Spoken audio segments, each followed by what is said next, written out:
एक सूटकेस जिसके अंदर कपड़े नहीं बल्कि एक महिला का कंकाल था, जिसे काम दिलाने के बहाने झारखंड से हापुड़ लाया गया। उसी के साथ पहले दरिंदगी हुई, फिर हत्या कर दी गई और इस खौफनाक वारदात को अंजाम देने वाला कोई और नहीं बल्कि वही शख्स निकला जो घरों में मेड भेजने का धंधा करता था। हापुड़ से इस वक्त की बड़ी और सनसनीखेज खबर सामने आ रही है। सूटकेस में महिला का कंकाल मिलने के मामले में पुलिस ने हत्यारोपी पति और पत्नी को गिरफ्तार कर लिया है। गिरफ्तार आरोपियों के नाम हैं अंकित और उसकी पत्नी कलिस्ता उर्फ काली। पुलिस जांच में खुलासा हुआ है कि आरोपी अंकित घरों में मेड भेजने का धंधा करता था और हर मेड पर 45,000 रुपये तक की कमीशन वसूलता था। मृतका सोनिया झारखंड की रहने वाली थी, जिसे आरोपी काम दिलाने के बहाने हापुड़ लेकर आया था। पुलिस के मुताबिक अंकित ने सोनिया के साथ दुष्कर्म किया। दुष्कर्म के बाद उसका अश्लील वीडियो बनाया और फिर 28 अगस्त को डंडा मारकर उसकी हत्या कर दी। हैरानी की बात यह है कि अंकित ने अपनी पत्नी कलिस्ता को डराने और काबू में रखने के लिए मृतका सोनिया के पास खड़ा कर वीडियो भी बनाया। हत्या के बाद सोनिया के शव को सूटकेस में भरकर पिलखुआ कोतवाली क्षेत्र में फेंक दिया गया, जहां बाद में पुलिस को महिला का कंकाल बरामद हुआ। मामले की गंभीरता को देखते हुए पुलिस ने दोनों आरोपियों को गिरफ्तार कर लिया है। पूछताछ जारी है और पुलिस का कहना है कि इस केस में और भी बड़े खुलासे हो सकते हैं।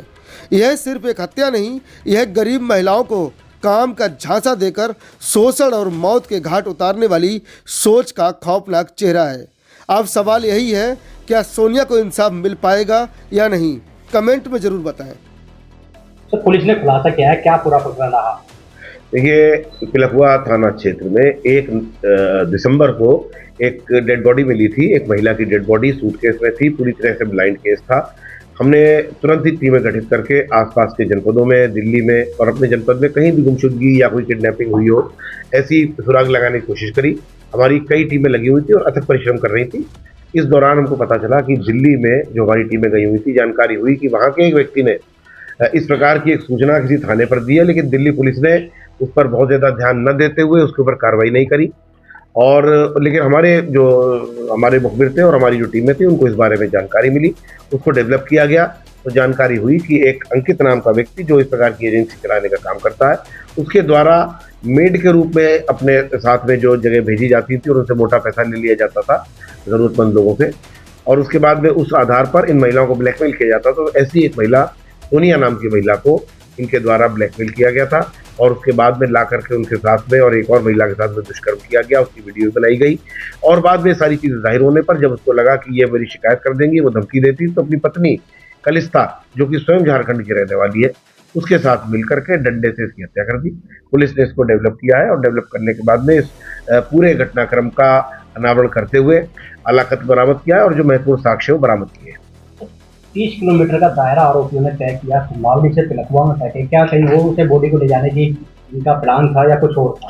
देखिए, जाहिर सी बात है, उसका पर्पज यही था कि आसपास न हो। आसपास अगर कहीं बॉडी फेंकेंगे तो पता चल सकती है चीज़ें। दूर उन्होंने फेंकी और वैसे तो दिल्ली से भी इसके तार जुड़े हुए थे। मैंने आपको जैसा बताया कि दिल्ली पुलिस में जा कर के जो एक गुड समैरिटन की श्रेणी में आते हैं वो व्यक्ति, जिन्होंने इसके बारे में बहुत लीड ली और उनकी मदद से ये केस खुला है। और अगर ये पहले कर दिया गया होता तो संभवतः 1.5 महीना पहले ही इसका खुलासा हो सकता था। और लेकिन मुझे खुशी है कि हमारी पुलिस ने अथक परिश्रम करते हुए इसकी खुलासा भी किया है और आला कत्ल इन चीज़ों की बरामदगी भी करी और पूरे नेटवर्क को धस दिया है। हत्या कहाँ पर हुई इसकी और कहाँ कैसे ले जाया गया? हत्या ये सिंभावली क्षेत्र में ये रहता, बाबूगढ़ क्षेत्र में था ना। हाँ, ये कुशेश्वर चोपला क्षेत्र में जहाँ रहता था अंकित नाम का व्यक्ति, उस घर में इसने हत्या करी है। क्या इसके